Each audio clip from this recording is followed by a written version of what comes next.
Assalamu alaikum wa rahmatullahi wa barakatuh. Episode 1 of our Tajweed lessons. Today we're talking about Ahkam al-Noon and Ahkam al-Meem. We might as well take them together. You can watch this lesson over and over again until it becomes clear to you. First thing we want to do is we want to identify what a Noon Sakin looks like. So if you see up here, these are the list of how Noon Sakins appear in the Quran. Not only may it appear with nothing on top of it, which makes it sakin. It may appear uppercase, lowercase.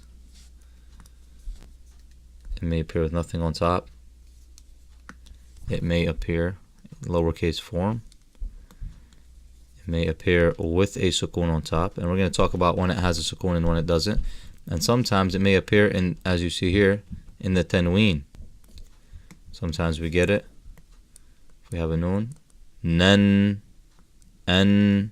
So this an at the end is a noon sakin. Alright, so when we have a noon sakin in the Quran, we have to do something following it. There's one out of four things you can do.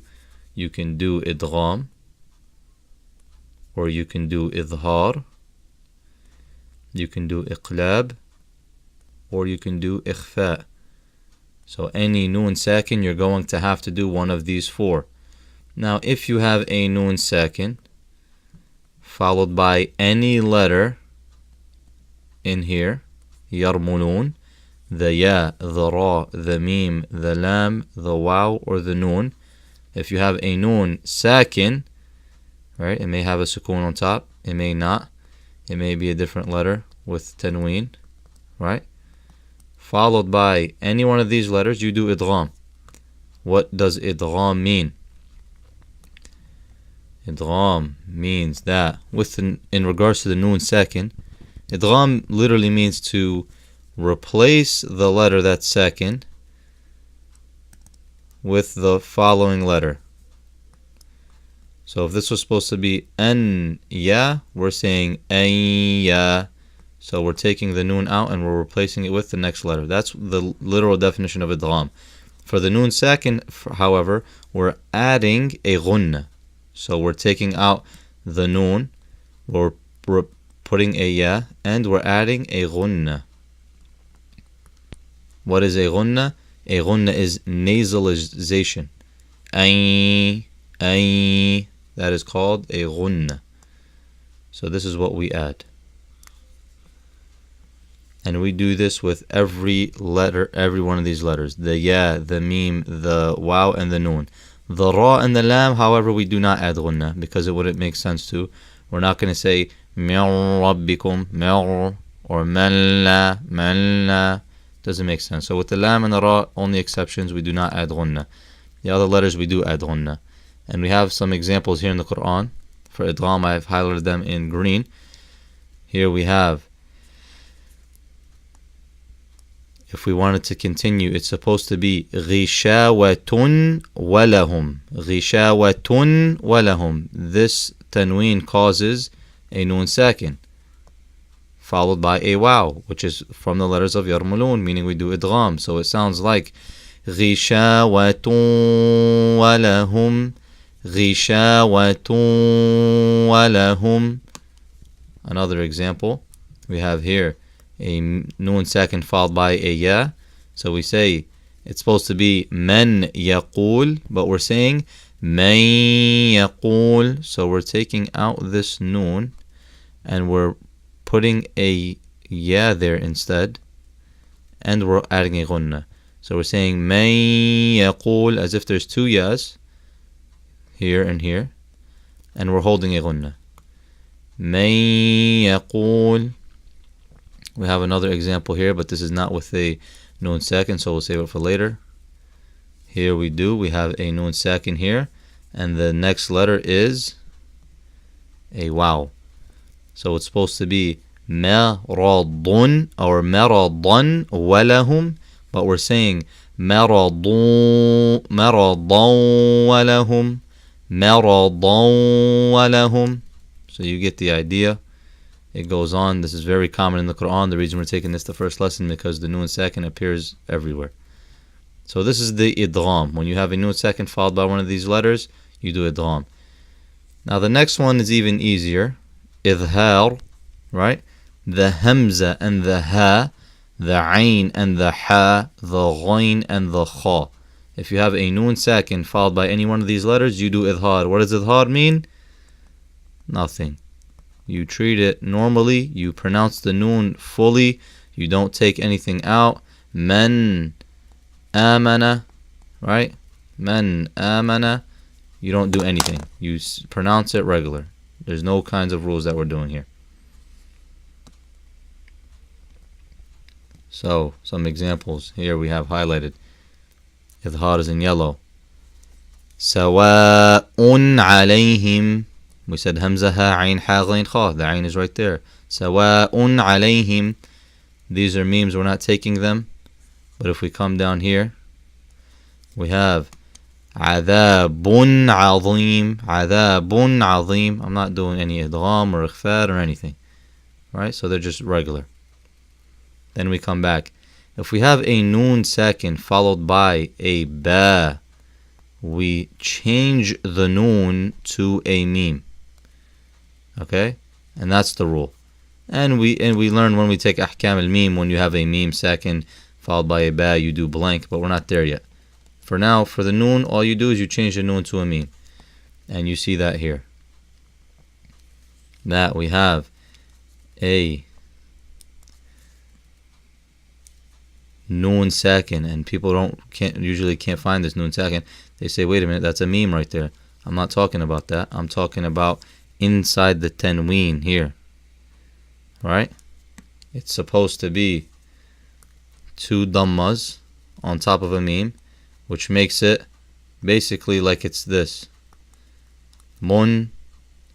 So if you look back over here, alimun, that's the sound. So this noon sakin here, alimun, right? It's followed by a ba. Bima. Right? So alimun bima. So we take this noon here that's literally inside of this tanween, and we change that noon to a meme. And that's why you see that they take out the second dhamma and they literally place a meme there for you so you don't forget to do your iqlab. So we're changing the noon to a meme there. That is iqlab. And last one, ikhfa. And ikhfa we do it with the rest of the letters, and it's very common. Ikhfa, I used to get confused with idgham, but they're clearly different. Idgham, we said if you have man ya'mal, right? We're taking out this noon and we're placing a ya here, right? That's idgham. That's what idgham means. Now for ikhfa, on the other hand, if we say manfa, whatever, right? We're saying manfa, manfa. Now the difference here is we're not taking out the noon and we're not placing it with a fa. We're not saying maffa, maffa. That would be idgham. Here we're keeping the noon, but the noon and the meme have two parts. A part that comes from your tongue and a part that comes from your nose. So for here, we're taking out the tongue part. Our tongue doesn't hit manfa, but we're keeping that sound that comes from our nose, that nasalization, aka the ghunna. We're keeping that. So we're saying manfa, manfa, right? And we do this with every single letter that's not yarmulun, hamza, ha, ayn, ha, ghayn, kha, or ba. So the rest of the letters, we're doing them. And here we have ikhfa in pink. First one is here. We have a'andhar, a'andhar. The next one, tunzir, tunzir. The next one. Here we'll talk about it later, the meme after ba. But here we have أنفسهم, أنفسهم. Here we have مرض فزا, مرض فزا. So you're preparing for the next letter. If the next letter was a heavy letter like a ta, I would say melta, melta. But if it's a sin, I'm going to say mansa. And even if it's a kaf or a qaf, I'm either going to close the air because I'm preparing for the next letter. I'm going to say manka or manqa. So that's the ikhfa. So we're going fast here, but this is a video. You guys can rewatch it and read up on the notes that we have on the side and take a picture of this and practice it. The point of these rules are to implement them, not just to memorize the names. The implementation is more important, but we also do want to know what it is that we're doing.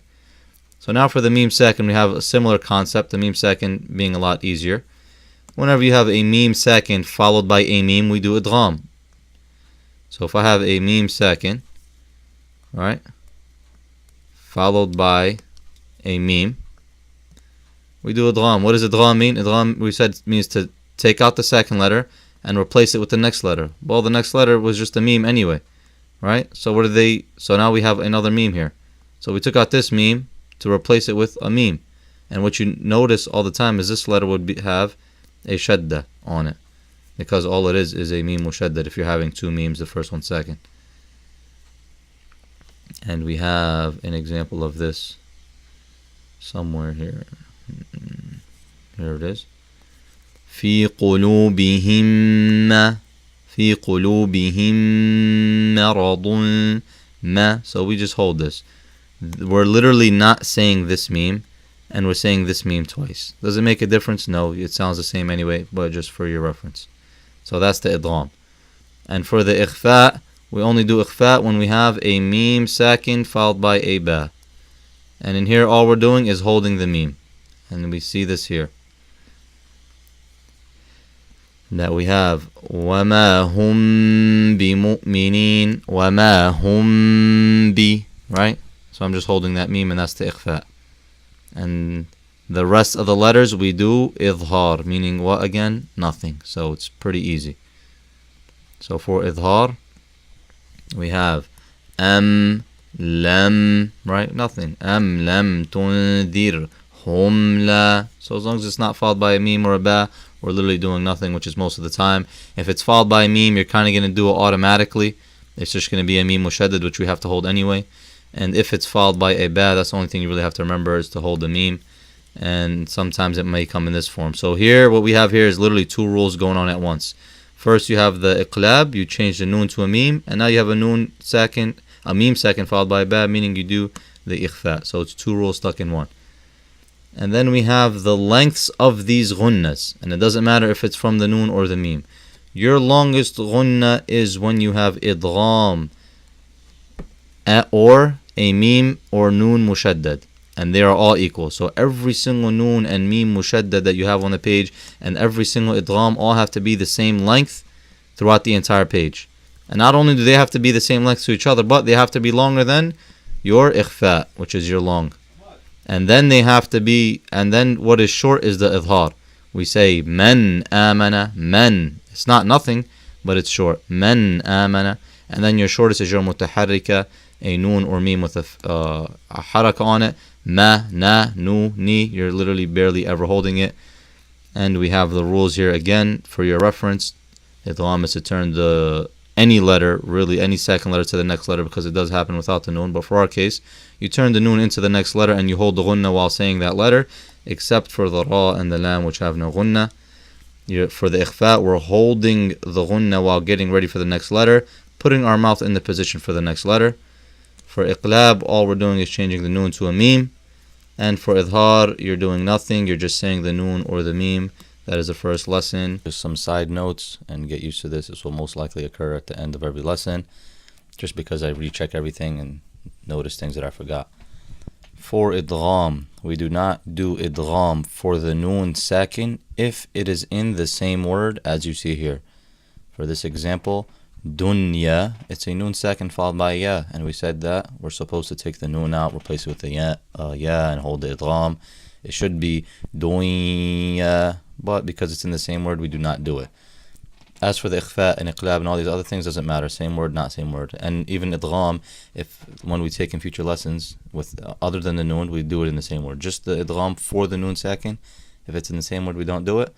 The other thing is for the Ikhfa of the Meem, common mistake, when we, Ikhfa for the Meem, when we have the Meem Sakin followed by a Ba, such as here, وَمَا هُمْ بِ.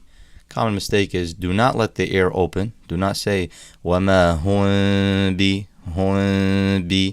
because the technical definition of Ikhfa, like we said, was to hold your mouth into position for the next letter and don't let your tongue touch. People take that tongue touch part and apply it to the Meem, when really The Arab never used to do that. So we say the Meem. But we don't keep our mouth open, nor do we squeeze our lips. So we don't say وَمَا هُمْ بِي. I don't squeeze extra hard, and I don't say وَمَا هُمْ بِي. Rather, my lips just touch very softly, and I say وَمَا هُمْ بِي. Assalamu alaikum wa rahmatullahi wa barakatuh.